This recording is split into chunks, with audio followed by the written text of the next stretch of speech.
오늘 본문은 남유다의 8번째 왕 요아스의 행적과 그의 신앙 개혁에 대해서 그 역사를 기록하고 있습니다. 11장 마지막 21절에 보면은 이 요아스가 왕이 될 때는 7살이었습니다. 7살 어린 나이가 무슨 능력이 있겠어요? 그런데도 하나님께서 그를 왕으로 세우셨습니다. 그런데 7살의 왕이 된 요아스는 무려 40년 동안 임금으로 남유다를 다스렸습니다. 게다가 오늘 성경을 보면은 그가 일생 동안 주님께서 보시기에 올바른 일을 하였다. 개역개정에서는 주님 보시기에, 여호와 보시기에 정직하게 행하였다. 이렇게 그의 행적을 평가하고 있습니다. 그런 걸 보면 하나님께서 기뻐하시는 일을 하는 일은 7살 어린아이도 할 수 있는 거예요. 그리고 그 일을 일생 동안 한다는 것은 참으로 복된 일이라 할 수 있죠. 그게 어떻게 가능하냐면 2절에 보면은 그렇게 기록합니다. 여호야다 제사장이 가르쳐 준 대로 한 거예요. 사실 그의 아버지, 그 할아버지, 그 선조들은 여호와의 그 말씀대로 하지 않았습니다. 아합과 이세벨의 딸 이 아달랴라고 하는 여인에 의해서 이 유다의 역사는 그야말로 망하는 길을 가고 있었어요. 그러니까 제사장들도 또 레위인들도 심지어 왕가도 그 백성들도 하나님을 섬기는 것처럼 모양은 냈지만 정작 자기 배를 불리면서 하나님이 기뻐하시는 일을 하지 않고 바알, 우상을 섬겼던 겁니다. 그러니 여호와의 성전에서 하나님께 예배하는 일들이 온전하게 되어졌을까? 그렇지 않았죠. 그런데 7살의 왕이 된 이 요아스. 그런데 이 요아스가 뭘 했냐면 여호야다 제사장이 이 말씀을 가르치는 그 일에 귀를 기울이고 그 여호야다 제사장이 가르쳐 준 대로 하니까 7살 어린아이라도 여호와 보시기에 정직히 행하고 주님께서 보시기에 올바른 일을 행했다라는 거예요. 말씀을 귀담아 듣고 그 말씀대로 따라 행하는 것이 참 중요합니다. 하나님 보시는 기준은 어찌 보면 단순할 수 있어요. 정직히 행하는 것입니다. 달리 말하면 돈이 많다고, 나이가 많다고, 연륜이 많다고, 재주가 많다고 하나님을 기쁘시게 하는 것이 아니라는 것입니다. 7살 어린아이라도 아니 어쩌면 자기가 어리고 약하다라고 생각했기 때문에 자신의 힘으로는 그 일을 감당할 수 없기 때문에 하나님의 말씀을 가르치는 제사장의 그 말씀을 따라서 정직히 행한 것이 오히려 하나님을 기쁘시게 하는 그러한 삶의 모습이었을 것이라 볼 수 있습니다. 사실 이 어린 요아스가 왕이 된 것은 그가 왕이 된 것 자체가 그의 힘으로 된 것이 아니에요. 하나님의 은혜였습니다. 이 할머니 뻘 되는 여인이 아달랴예요. 아달랴는 아합의 딸입니다. 북이스라엘의 가장 악한 왕이죠. 그리고 그 어머니가 이세벨이에요.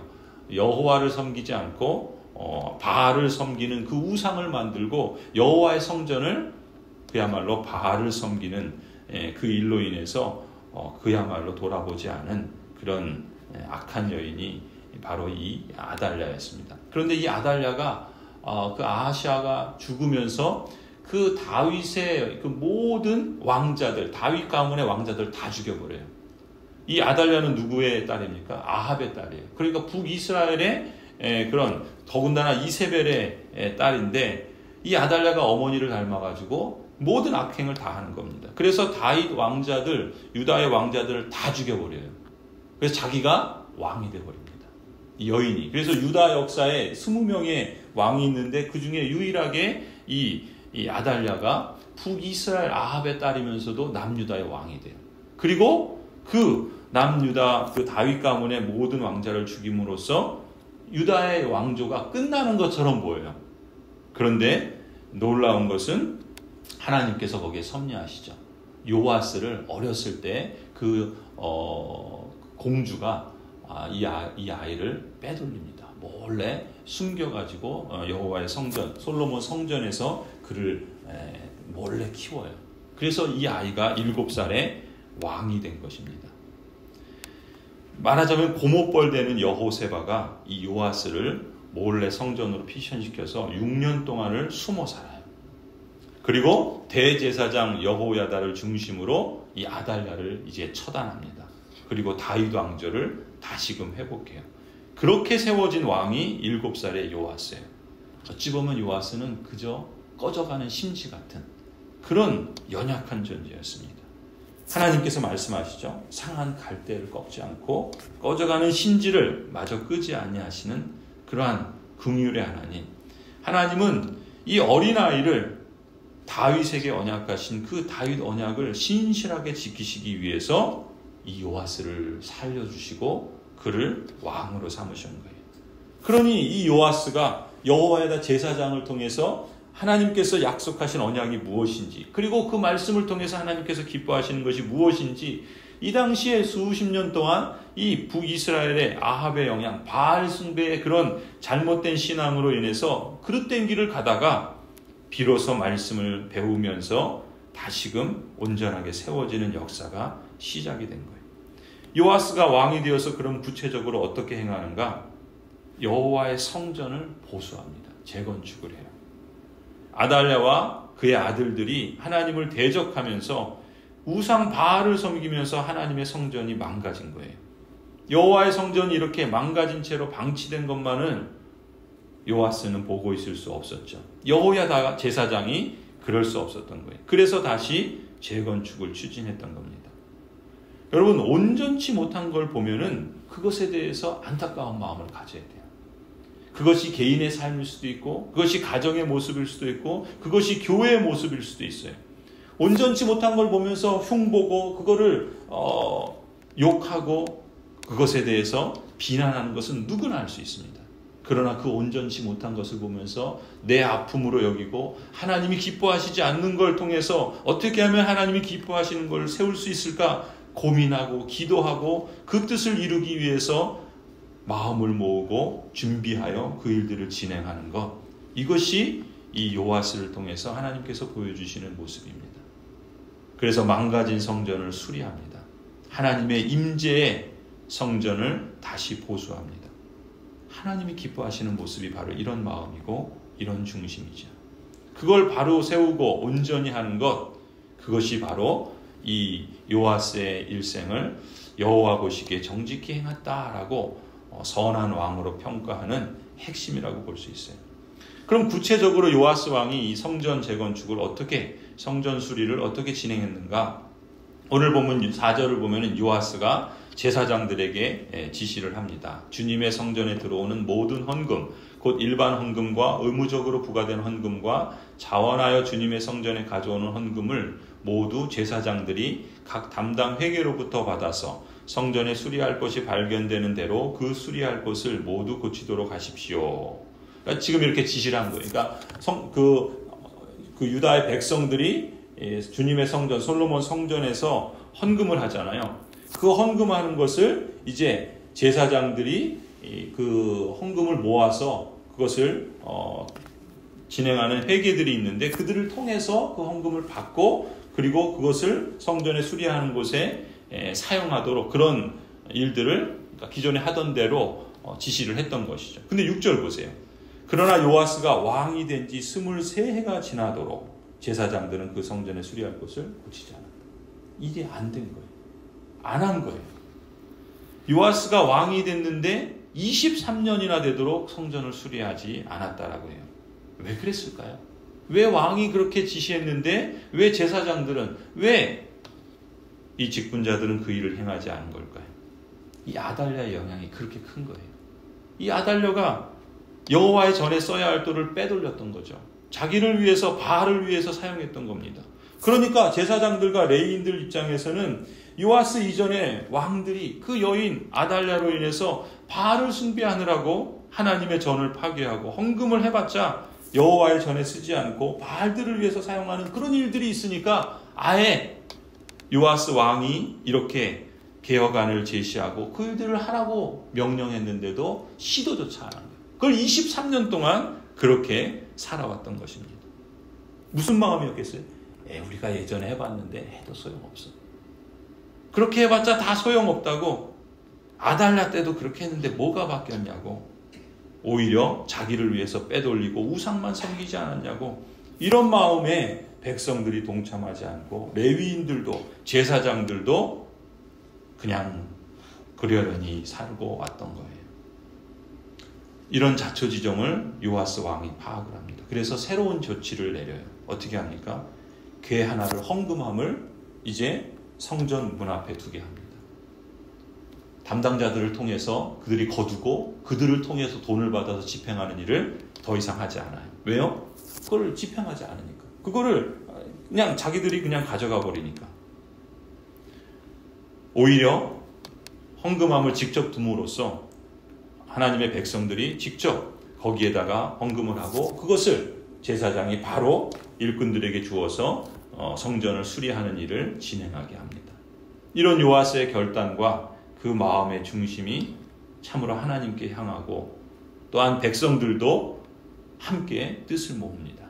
그래서 모든 직분자들과 하나님의 언약 백성들이 기뻐하며 모두가 적극적으로 동참해서 그 헌금이 가득 찰 때까지 그렇게 모으고 그렇게 재정을 조달하고 관리하고 집행하는 데 있어서 여러 사람들이 하나님 앞에서 또 사람 앞에서 정직하게 행동합니다. 그래서 성전이 재건축되는 일이 그렇게 진행이 됩니다. 그러자 모든 우선순위에 그 일에 바르게 진행이 돼서 모두 투명하게 집행이 되죠. 그래서 이 요아스가 행한 이러한 성전 재건축 신앙의 개혁은 동역과 위임의 방식으로 지혜롭게 진행이 되죠. 이렇게 요아스와 여러 지도자들이 또한 유다 백성들이 모두가 하나님을 기쁘시게 하는 일에 있어서 하나가 되었을 때 오랜 세월 동안 훼손된 하나님의 성전을 새로운 모습으로 재건축하게 됩니다. 그래서 오늘 그 본문에 보시는 것처럼 하나님께서 이 일들을 바르게 진행이 되어서 그 모든 일들이 아름답게 열매를 맺게 되지요. 그리고 이 성전을 수리하는 일들도 이런 식으로 진행이 됐을 뿐만 아니라 그 제사장들은 그럼 어떻게 살아요? 제사장들도 제대로 못 사니까 그 일들을 그냥 성전 수리해야 써야 될 걸 그냥 자기들이 가져간 거 아니에요? 그러지 않고 16절에 보면 어떻게 합니까? 속건제와 속죄제에 바친 돈은 주님의 성전의 수입으로 계산하지 않고 제사장들의 몫은 제사장들에게 주는 거예요. 그러니까 이것이 정당하게 적절하게 정직하게 시행이 되니까 제사장들도 악을 행하지 않고 하나님 앞에서 정직하게 행할 수 있었고 백성들도 그 일들이 기뻐해서 차원에서 행한 그 모든 헌금들을 주님의 성전을 건축하고 또 수리하는 데 온전하게 사용할 수 있으니까 성전도 원래 그 기능들을 제대로 발휘할 수 있고 무엇보다 이 아달랴가 행한 이 악행들에 대해서 이제 더 이상 그걸 처단하고 더 이상 그 일들이 진행되지 않으니까 하나님께서 행하시는 일들이 순적하게 이루어질 수 있었던 것입니다. 하나님께서 세우신 직분자들의 그 중심 그리고 성도들의 그 자발적인 헌신 그리고 그것을 적절하게 하나님 앞에서나 사람 앞에서 정직하게 투명하게 행하는 이 모든 순종을 통하여 하나님의 교회는 세워져 가는 거예요. 너나 할 것 없이 모두가 함께하는 이런 동역을 통해서 그리고 서로 위임하고 그 맡은 직분들을 성실하게 감당함으로써 하나님의 나라의 역사는 이 아합과 이세벨 그리고 아달랴로 이어지는 남북 이스라엘의 어두운 역사 속에서 그 빛을 발하기 시작하고 또 하나님의 뜻을 이루어갑니다. 특별히 오늘 본문에는 그것이 자세하게 기록되어 있지 않지만 역대하를 보면은 이 여호야다 제사장이 살아있을 때는 요아스가 그 일을 잘 감당해요. 근데 이 여호야다 제사장이 죽게 되니까 요아스가 또 딴짓을 합니다. 하나님의 말씀을 가르치고 그 말씀을 배우고 그 말씀을 순종하는 일이 얼마나 중요한가를 이 요아스의 생애를 통해서 알 수 있어요. 오늘 본문 보면 요아스가 어떻게 죽습니까? 그 신하들의 암살로 죽임을 당하게 돼요. 요아스의 말년은 비참했습니다. 물론 그의 일생을 두고 하나님께서 행한 그 기뻐하는 일을 행함으로써 선한 마음으로 평가받지만 그러나 그가 여호야다 제사장의 가르침대로 행할 때는 그랬어요. 근데 그가 죽고 또 자기 욕심대로 그 부패한 본성대로 그렇게 행하니까 이 악습은요 오랜 생활력, 오랜 역사 속에 영향을 미치게 됩니다. 이 요아스도 그러한 말로를 맞이하게 되죠.